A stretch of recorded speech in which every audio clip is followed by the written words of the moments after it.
Okay, good morning and welcome everybody. Thanks for joining us today. We're delighted to have you along. We're very pleased to be joined by Bamboom Cloud, who are going to talk all things Dynamics, and we're also very happy that we are supported this morning by our good friends at Reddington. So thanks to those partners for joining, and thank you for joining. A little bit about the event, bit of housekeeping first of all. So this session will be recorded. The slides will be made available. There is a Q&A box to the left-hand side of your screen. Feel free to click on the question mark icon and type in any questions you have as we go along. We will stop for Q&A along the way, so feel free to type any questions. Equally, if you prefer to not participate during the session, feel free to email us afterwards, and one of the team, most appropriate person, will get back to you afterwards. So hopefully that's pretty clear. So good morning and welcome. My name is Matthew Slorick. I'm the Managing Director of CDW in the Middle East and Africa. I've been in post and in region for 15 years, and I'm going to talk to you a little bit about CDW, give you sort of a very quick 5-10 minute overview for those who don't know who CDW are. If this is your first time to one of our tech talks, welcome. And then I'm going to hand over to Robert Pope from Bamboom Cloud, who we're very excited to be partnering with. We believe they offer significant business advantage for our customers, and we are very, very pleased to be one of the first people in this region to bring their expertise, their product set along with Microsoft Dynamics into the marketplace. So moving forward, CDW, we are a global organization. We're headquartered in Chicago, Illinois. We're a NASDAQ listed company. Our ticker symbol is CDW for those of you who want to come and check us out. And we are a relatively large business in terms of the fact we're an $18 billion revenue business, and market capitalization is around about the same at the moment, $18 billion. We have offices across the globe, and I'll touch on our international coverage in a minute. But of that $18 billion, around about 60-70% is North America, so US and Canada, and around about 50% of that is from United States federal government and public sector spending. So that forms a very big part of our business. However, what that doesn't mean is that in the rest of the world, we're still a $2 to $3 billion business. And we consider ourselves to be perhaps the largest and most geographically diverse systems integrator and IT solutions providers around at the moment. Total co-workers is around about 10,000. That's not particularly important. What is important is that nearly 50% of those people are in service delivery roles, and that's really important to us. It's a stat that we try and measure ourselves by in each of our locations and each of our disciplines.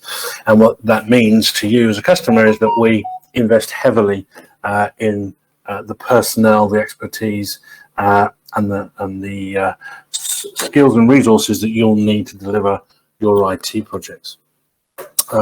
We have around about 250,000 active customers at any one time.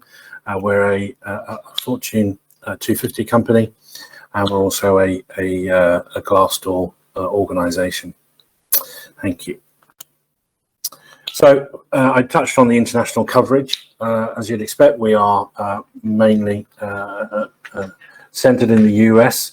We have our international headquarters in the UK, and then we have presence moving across the globe. So here in the Middle East, in Dubai, South Africa, India, Hong Kong, Singapore, in Asia Pac, and down to Australia. I guess the two noticeable exceptions of where we're not present at the moment is in Russia, CIS, and in South America. But both of those locations are certainly on our timeline, and they're aspirational for us moving forward. So hopefully we'll be able to make some announcements soon. In terms of who we are and what we do, well, we're a full service IT provider, systems integrator, and solutions delivery company.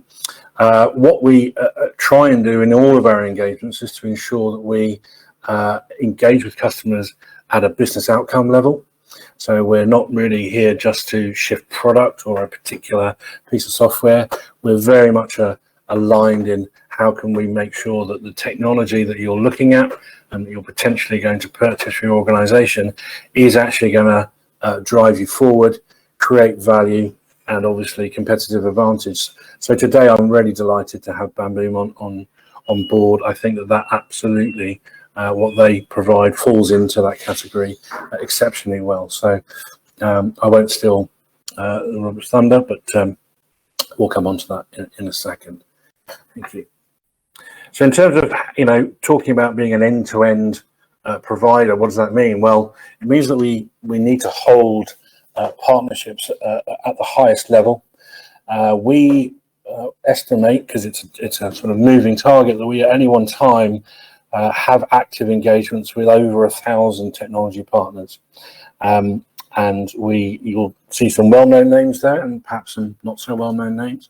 But what we try to do is to make sure that the partnerships that we hold and the accreditations that we hold with those partners are the very best, the highest in terms of skill level, and therefore allowing you to call on our experts so that you don't need to become an expert in every single piece of vendor technology out there. So we're delighted, obviously, that we are a significant Microsoft partner. We have a $4.5 billion Microsoft business jointly with Microsoft. We're one of only 8 organizations that is account managed out of Seattle. And obviously that leads heavily into their ecosystem. And today is a great example of how their ecosystem drives value on top of obviously their significant investment in large-scale public cloud. So those are just some of the few of the partnerships. If there's one on there that you'd like to talk about, or one that isn't on there that you'd like to talk about, then please give us that feedback. We're always looking to update our skills and understand the breadth of offering out there in the market. Thank you. So in terms of how you engage with CDW and what does that look like and feel like to you as a customer, it's very much around getting you in touch with the right expert, the right group of people, and typically that will be at the pre-sales level. So we're highly motivated to try and interact with you, as I said, at the sort of almost business requirement level, rather than the I've already selected a piece of technology, can I buy it from you, please? We'd rather get involved very early, have our experts come and talk to you at no charge to you, to allow us to help you design the solutions that you want to put in place. And we're starting to see locally that particularly as the technology in the marketplace is growing at a huge pace, that we are really making great headway and delivering great value to our customers by focusing on business outcomes rather than individual pieces of technology. Thank you. As you can see from the slide, our portfolio is incredibly broad, and I think it's just something that is worthwhile picking out a couple of things here of note. Obviously, in the last 18 months to 2 years, most people's marketplace and most people's route to market has changed dramatically. And as you would expect, our business has been no exception. Our customers have really challenged us and made us become more reactive, particularly around voice and video, as obviously today's testament to how we've all moved pretty seamlessly into the virtual world. Hopefully we'll all be back soon. I was talking just this morning about maybe GITEX this year coming up might be one of the opportunities for us all to meet together in person again, but who knows? I think some of this is here to stay. We've obviously been inundated with organizations looking to move parts of their business online. That inevitably has looked at how they deliver their business from a cloud perspective, and that obviously isn't just about public cloud, it's about hybrid cloud, mixed cloud. And that's an area of expertise that we, hold very dear. We're one of the launch partners from Microsoft Azure in this region, and it's something that it still forms a significant part of our business today. When we talk about services, CDW's sort of legacy business has really been around providing basic things like support, annual maintenance contracts, break fix, those kind of things, as well as some level of managed services. So our ambition is to become that provider that used to deliver those services in the data center and move that into the cloud. So we still deliver on-premise services today, and we have many managed service clients globally and in this region. But we're also now becoming, we hope, a single point of contact for customers who are looking for a partner to undertake the infrastructure elements of their cloud delivery so that they can concentrate on application delivery, which is obviously why we're here today, where we differentiate between the infrastructure piece and then the line of business application piece. So that's how we want to position ourselves moving forward. Thank you. So lastly, on my brief overview of CDW, just to talk about a couple of organizations that you may have heard of. We might indeed have some people on the line. So we're very proud to have partnered with Mean Energy, the people behind Cafu, and some other emerging fantastic brands such as Urban. And we look forward to working with them more closely moving forward. Some global organizations you'll recognize there: McDonald's, Deliveroo, etc., Louis Vuitton. So we're not just a large international organization. We are very, very proud of our local relationships that we have with some emerging local brands. That's it from me. Thank you for listening and hearing our brief overview. I'm going to hand over to Robert now, and as I said, don't be shy. Put some questions in the Q&A, and over to Robert. Good morning. Good morning, everybody. Thank you very much, Matthew, for the great introduction, and lovely to be here, and looking forward to the next half an hour or so. I just wanted to check, can you see my screen come through? We could. It seems to have gone now. Yeah, it's back. There you go. Yeah, it's back. Excellent. Good.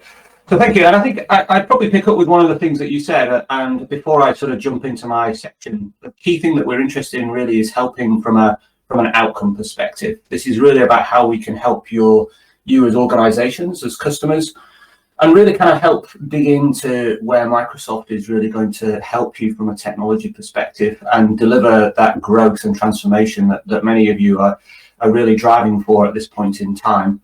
I'm going to spend the next half an hour or so covering a number of key areas, and really start off with a bit about who we are. Obviously, our name's quite out there, for want of a better word. I'm going to then kind of delve into a little bit more about Dynamics, particularly Business Central, and particularly where it fits, and to a certain extent why it's so important, particularly in these days and these days of change, and to give you an understanding of how Microsoft has looked at the way that organizations in that SMB sector and the issues that you all have with, and how Microsoft can help that evolution of finance and accounting and business applications within your organizations. It's an area that opens up new opportunities to leverage the kind of technology that Microsoft has to bear with things like AI, machine learning, cognitive services, to make a real impact on your organizations and to help you transform. And as I get towards the end, I'll give you a couple of examples, demos of basically exactly how Business Central impacts your organization and the kind of things that it can change. I'll cover also how to buy it, roughly what it's going to cost, and how to understand how this move into this new world of outcomes rather than open-ended professional services projects gives you a much better understanding of what you're getting yourselves into and what the benefits are going to be, and also what you're not going to get, which is often as important to make sure that everybody's aligned with regards to the success of a project. So a little bit about us. My name is Robert Pope, Chief Commercial Officer. You could probably tell by my accent I'm based in the UK, although I've spent quite a lot of time in the UAE. My wife used to work for Emirates. So we've been back and forth, although unfortunately not too much recently, given the current state of the world, but hopefully to be back there very shortly. And as an organisation, what we do is work with organisations like CDW, work through partner relationships to make the Microsoft Cloud technology simple. And I think that's one of the key parts of this. There's an awful lot of technology that particularly for SMB organisations, perhaps sometimes goes over their head with regards being able to use it, being able to understand what it's capable of doing. So a big part about what we do is to help you innovate, help you transform.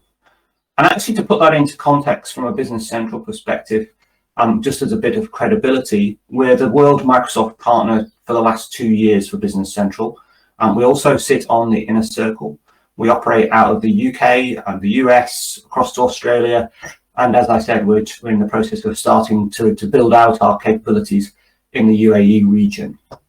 And a lot of this comes back to this ability that we bring, which is by bringing fixed price, fixed outcomes. So rather than it being a question of scoping and going through a traditional professional services project, we can give you a good understanding of exactly what you're going to get from data migration, go live support, training. It's all rolled into a single price point, into a single solution. And I'll go through those in a little bit more detail as we get towards the end. But I thought it worth really positioning where Dynamics fits in the Microsoft ecosystem. And I think it's fair to say that for many of you, you'll all be currently familiar with Microsoft Office 365. Many of you, I'm fairly certain, will be using Office 365 or Microsoft 365 as it's often now called. Many of you will be familiar with Azure as an infrastructure platform and something that CDW and Reddington have helped you with.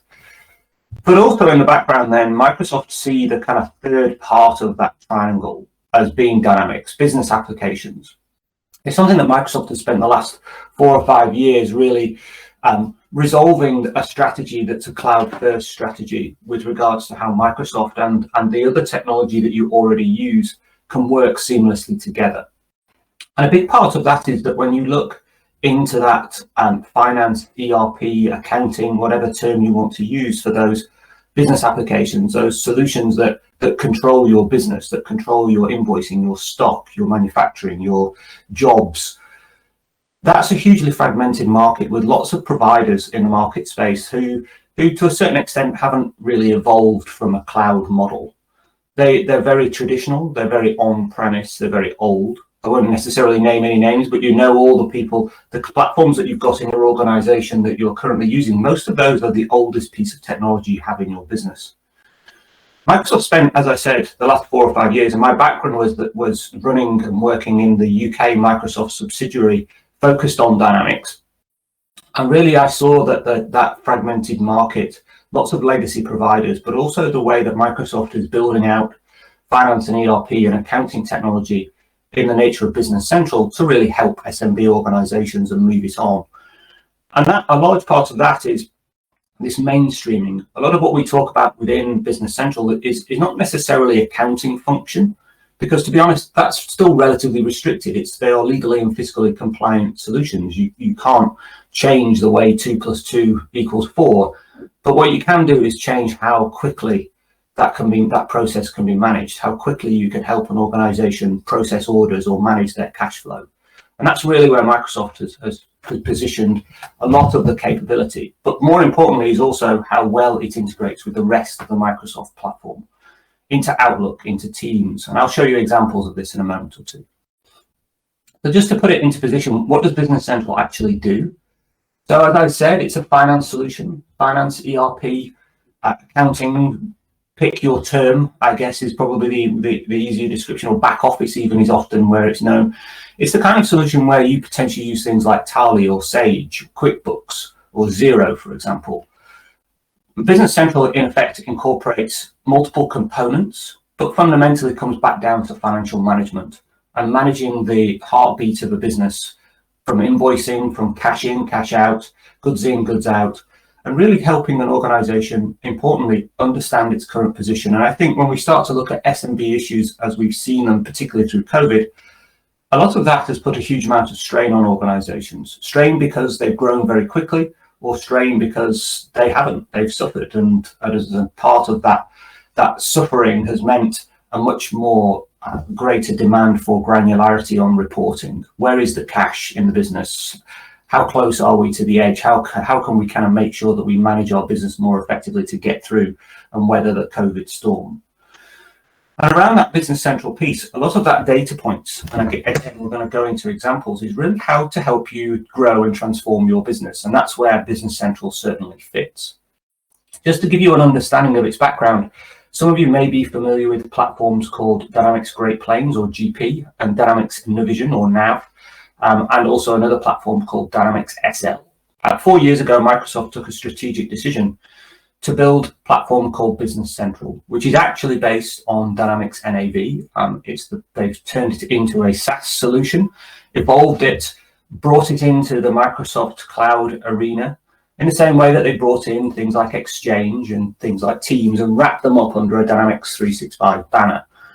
But the other big part of this is that Dynamics 365 Business Central is evergreen. It fits and works in the same arena as Office 365. There is no version anymore. It's something that's kept up to date on a constant basis. It knits and integrates straight into things like single sign-on into your Active Directory, providing a very secure, hardened core, leveraging all of the Microsoft security technology to again bring that solution into your core infrastructure rather than leaving your finance solution out kind of in the cold as a siloed platform. So Business Central, as a background, just to give you an idea, it's built on technology that's been around and customer base that's grown exponentially over the years. As a piece of technology, it's at the cutting edge, but it already has 3.5 million users. As a solution stack, it's sold worldwide. We, as I said, operate across North America, so Canada, US, Australia, UK, Ireland, Germany. As a platform, as an organization, there's a huge amount of depth to it already. And bringing that technology to you, and certainly where that helps change how your organization operates, is one of the things that we're really proud of and really keen to help and unlock in your organizations. And I think this comes, as I said, from this shift from the traditional accounting finance perspective. In many scenarios, many of your organizations, you're very much in the reactive.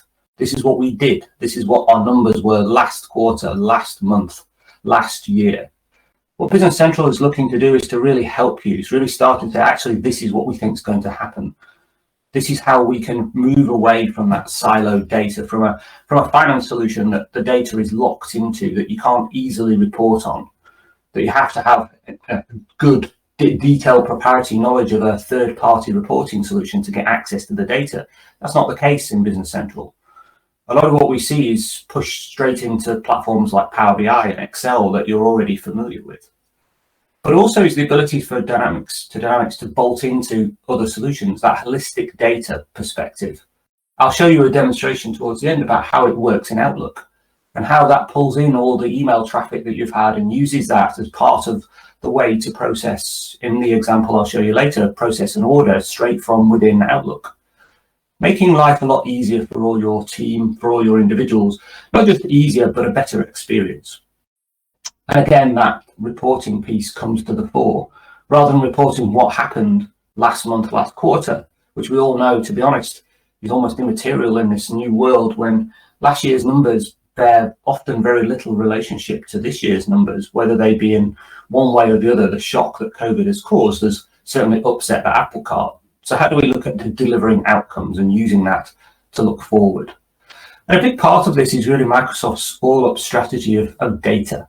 And data now is everywhere. It's on your watch, on your Apple Watch, it's on your phone, it's in your car, it can be in your fridge or your toaster even. And being able to start to connect up and using Internet of Things and being able to really drive and pull data from different parts of an organization to do different things and to leverage Microsoft's investment in the cloud is a key part of this. And actually, when we start to talk about where Business Central really kind of stretches and leaves the other legacy platforms in the dust is not, again, around accounting function. As I said, 2 + 2 will always equal 4.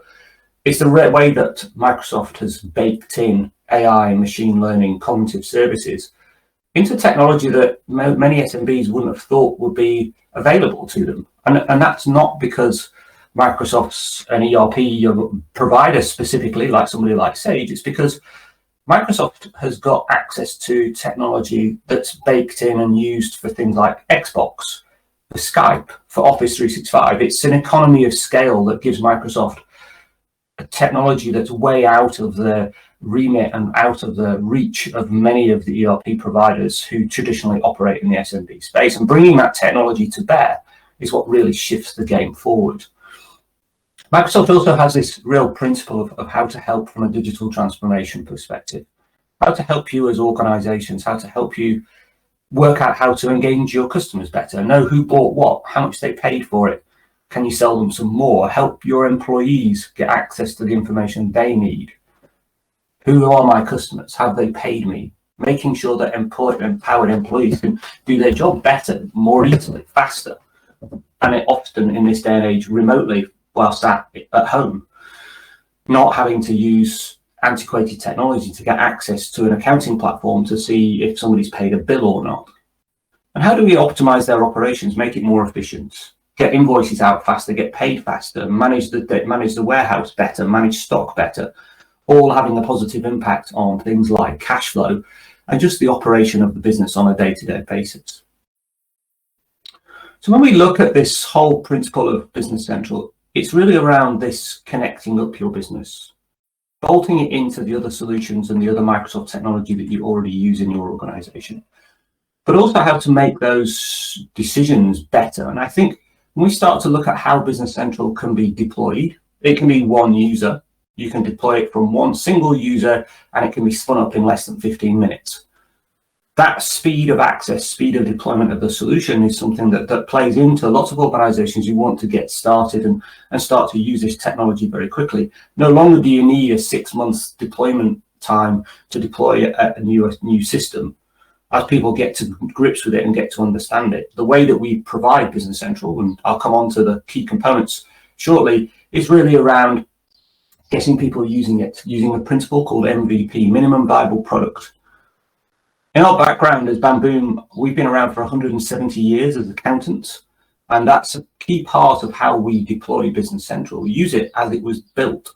Microsoft has invested billions of dollars creating Business Central as a platform. We as an organization have spent many hundreds of years understanding accounting, understanding how to deliver best practice into SMB businesses. So a lot of what we're doing is deploying the technology and using it as it was designed, helping you bake in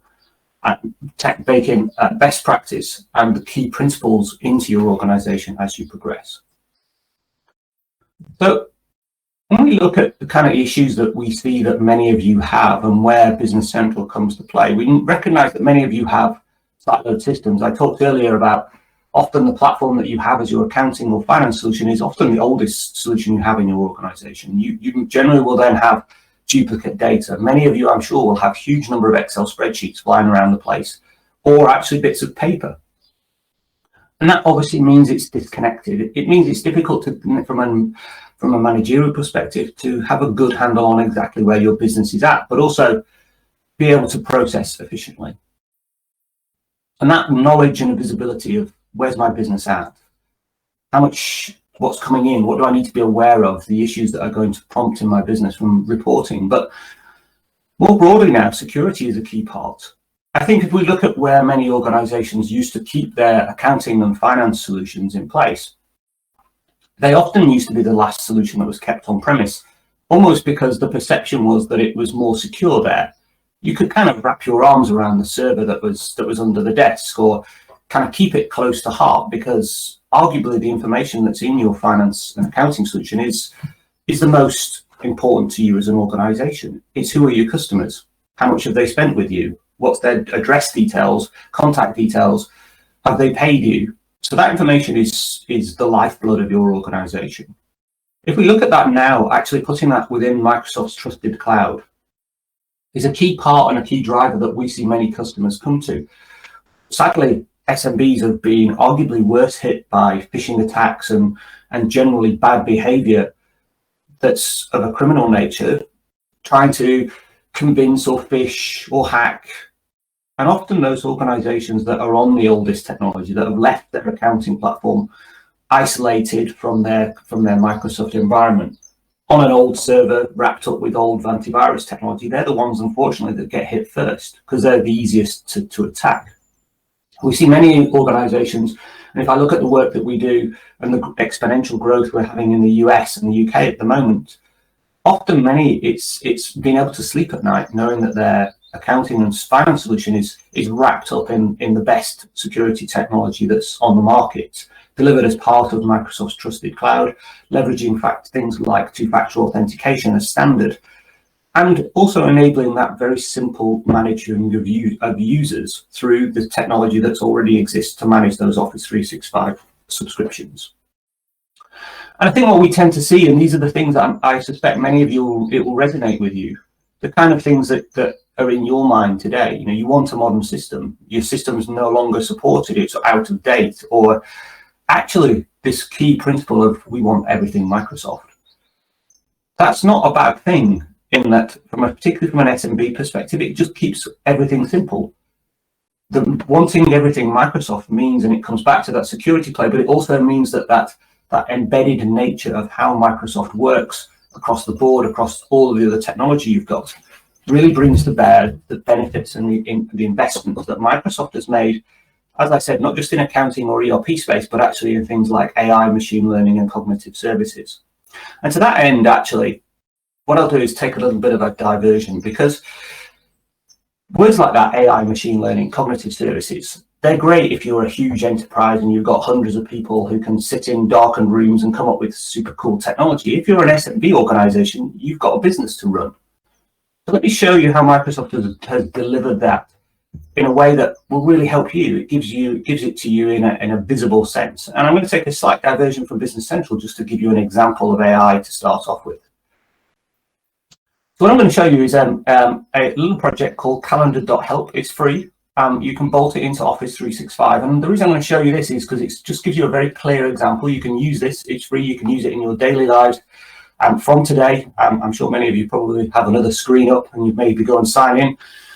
And I'll tell you what this is, because it gives you a good example of how AI is something that really actually works in your world, and mine for that matter.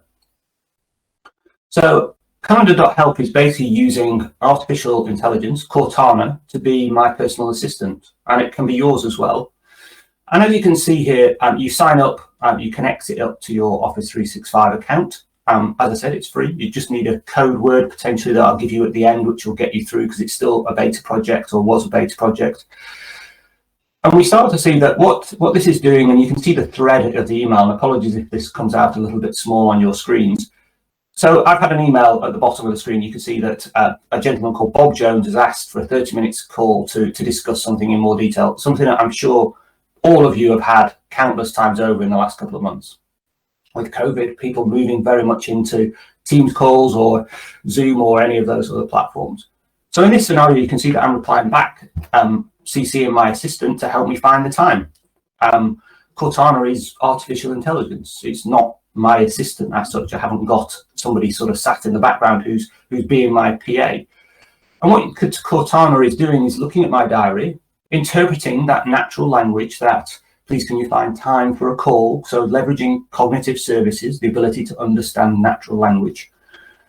Cortana looks at my diary, also learns that I don't like having calls on a Monday and a Friday, because those are the 2 days that I use to bookmark my week, to start my week and to end my week. So generally it's during the week.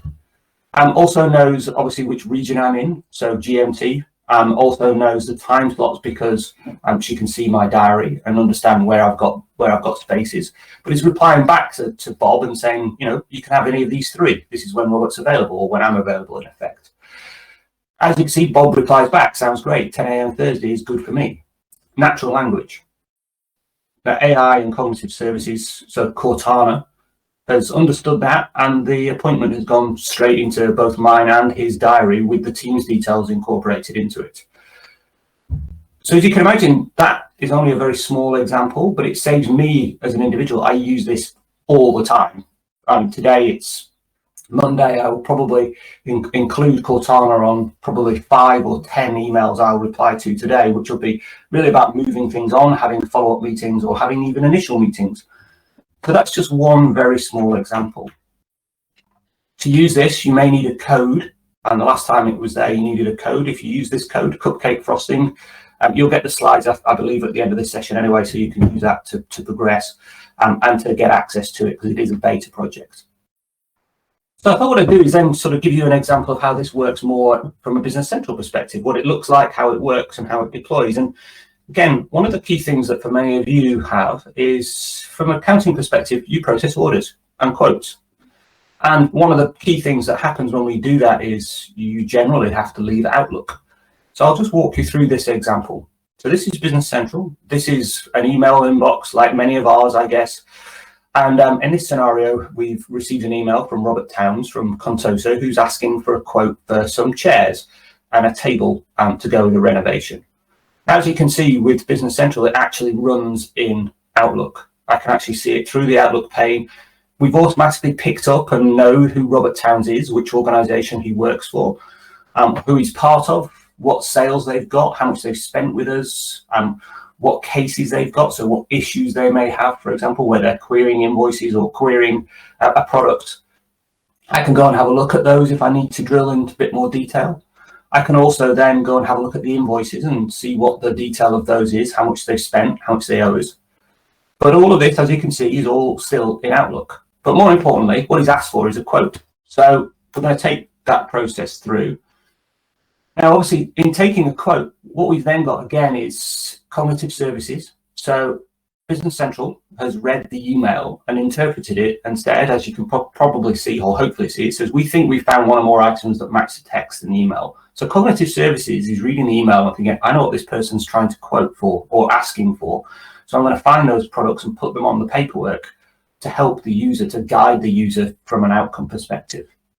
So the user actually just is putting the information straight on there. They're not having to go through the process of kind of go and find and dig out each of those products. AI and cognitive services has done that already. Not only that, it's also interpreted that they want to place a quote in the first place. So we've taken them straight through to those pages. We can then send that out by email, and all of this is done. And as you see, we progress through, create the quote, create the templated email saying thank you for your quote. Sorry, thank you for your email. Here's the quote. Attached is the PDF copy of it. Now that, as you can imagine, is pretty seamless. If I think about how I would argue that probably all of you currently do that, you'd get that email into your inbox. You'd have to then leave Outlook and go and log into whatever it is you use, Sage, for example. Go and find a record of the customer. Go and then find and have a hunt round and work out whether they owe you money or not, whether they've paid their bills, whether they've got any other outstanding issues. Then you have to go and find the quote page. Then you have to go and create the quote. Then you've probably forgotten exactly what they asked for by that point. So you have to switch back into Outlook. Go and get the details of the chair and the tables that they want. Go back into Sage. Go find those things. Put them onto the quote paperwork. Finalize the quote. Save it to your desktop, go back into Outlook, attach it to your email, and write the email and then send it out. And hope that you attach the right quote to the email, because actually that's something that happens quite a lot, because you can quite easily just mix them up and end up attaching the quote for something else completely different. Now, as you can imagine, that's a very different process to the one I just showed you in Outlook. And that's just a very small example of how that embedded nature of Business Central in the Microsoft toolset, but also how it then reflects into other areas. I'll show you a different example. This is using Azure Visualizer AI technology to actually recognize items. So in this scenario, we're going to have a visual analyzer. It's going to import a picture and actually look at all the attributes for that. So for example, when we talked earlier about a lot of you moving online also means you have to often categorize all the items that you have so that they can be found by search. So actually, we can start to pull through, and as you can see in this example, the AI visual analyzer is looking at that picture and saying, actually, this is an animal, it's an animal figure, it's a toy, making sure that you're picking up all that metadata. Imagine the kind of other technologies we can do with this revolves around things like stock check, for example. So take a photograph of a large number of items and AI visual analyzer can count them rather than you doing it manually.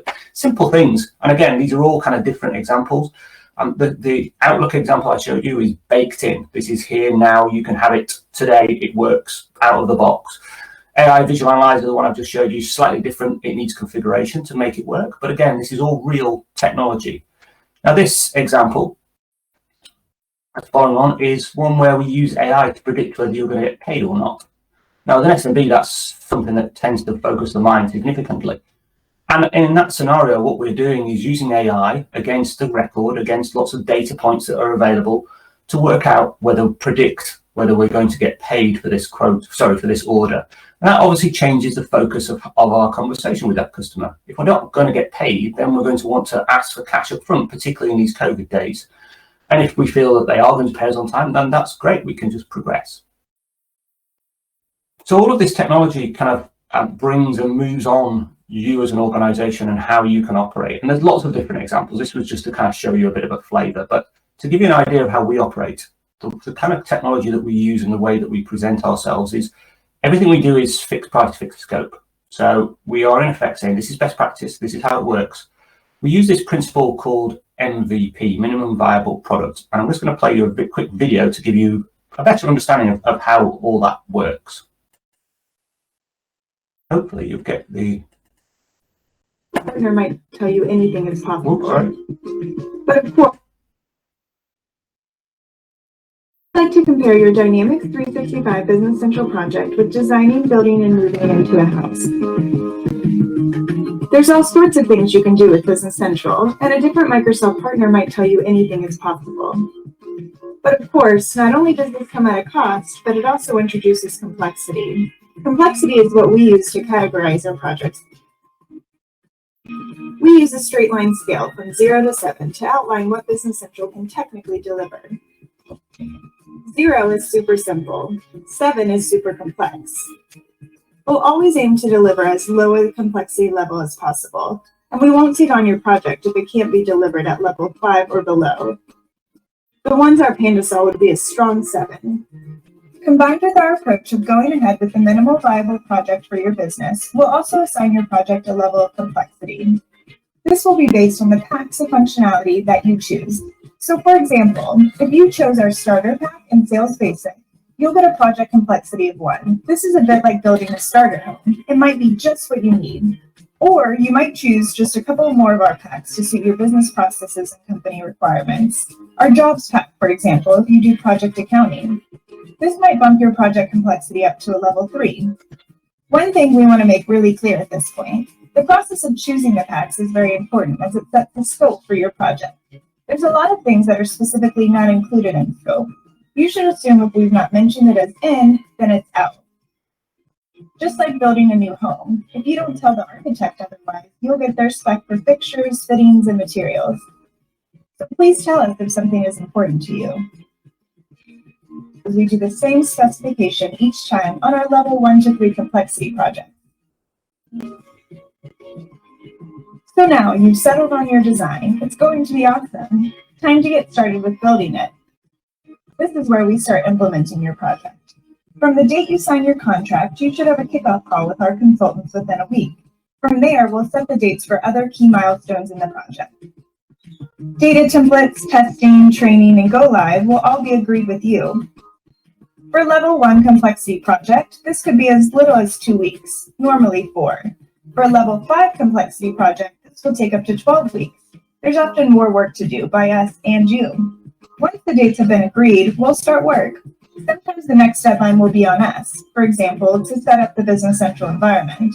Other times it'll be on you, for example, showing to us that you're testing the system properly.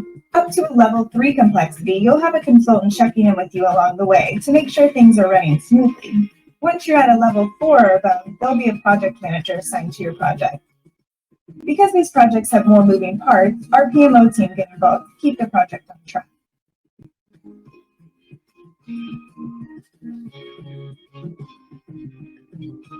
There will be some more intense hand-holding after go live, and this will again be increased with a more complex project.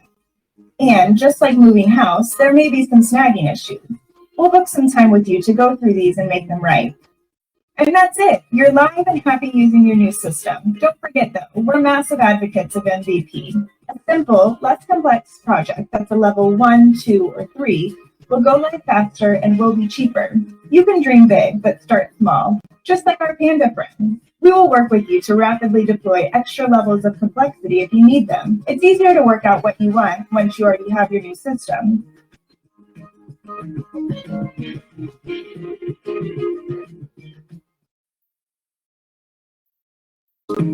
Ooh. Sorry about that. So, hopefully that all went through. Apologies if some of you had some issues with the visuals on that. The actual video clip is in the deck itself, so you'll be able to watch it separately. I'll kind of move on quickly. So the key part, as you saw there, was the packs, how it works. So again, links will be in the deck. This gives you an idea of kind of pricing and how the licensing works. There's a couple of licenses. The key one, and this is in US dollars, we'll have this in AAD very shortly in dirhams. But the key part is, and I'll skip past the licenses for the moment, is to look at these packs. So we explain very quickly on here what's in the packs, what features are here, what it does, and obviously, as it says in the MVP video, what it potentially doesn't do. And this gives you a very clear indication of where to start from, what kind of price point we're talking about, what kind of functionality is achievable. And as I said, these packs are a little bit like Lego bricks. So you start off with the key ones like sales, purchase, and starter pack. And then depending on the nature of your organization, you move into things like stock or stock plus or jobs or assembly. Again, this depends very much on what your organization does and how your business operates. But you stack those up like Lego bricks. And as solutions, then that gives you a very clear indication before we even start to have a conversation with you as to the kind of functionality that we can deliver around Business Central using that MVP approach, but also roughly what pieces you're going to need as an organization.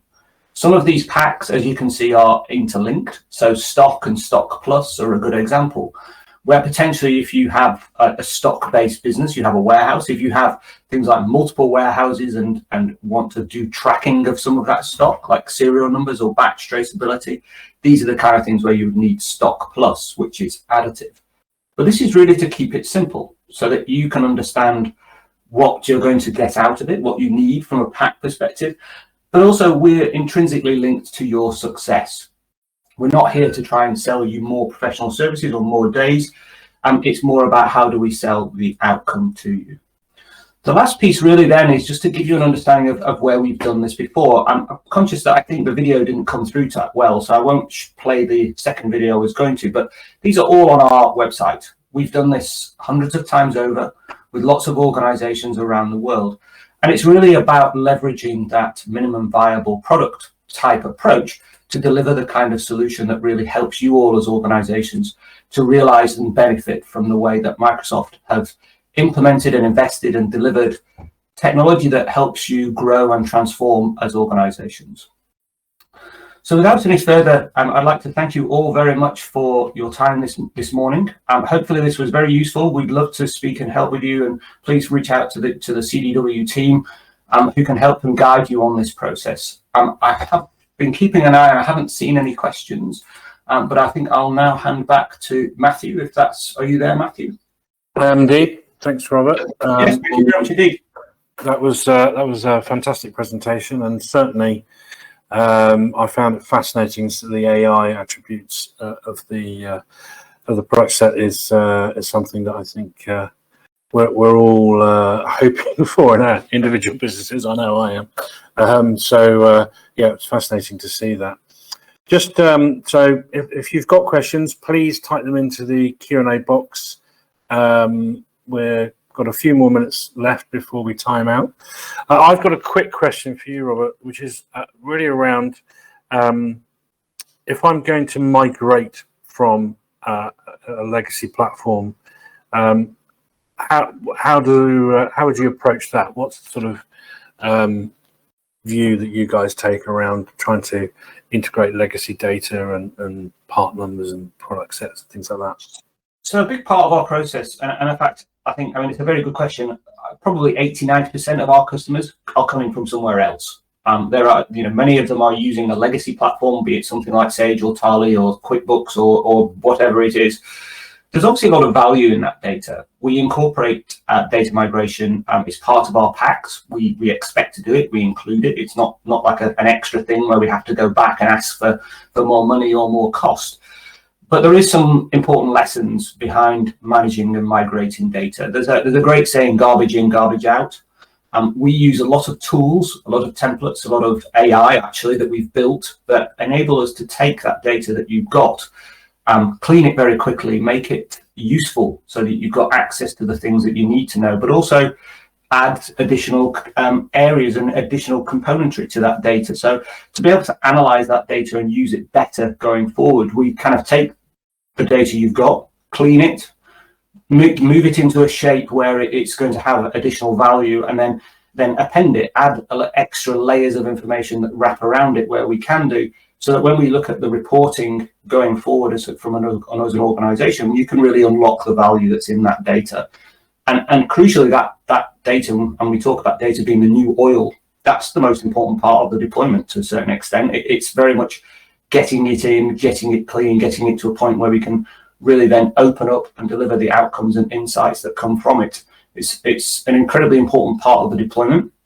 It's also something that for often many organizations, it depends on what level of cleanliness they already have. But for many, I think most people would admit that their data can always be cleaner. So we always try and start with the cleanest possible data set to deliver the most value. Yeah, 100%. Well, yeah, thanks for that. And hopefully it gives everybody an opportunity to go through that cleansing process as well. So we're nearing the end, we are at the end of our session today. I've not seen any more questions come in. Please do feel free to email the team. Equally, we will be reaching out and eliciting some feedback from everybody who attends today. Thank you very much for your time. I found that very insightful and very interesting.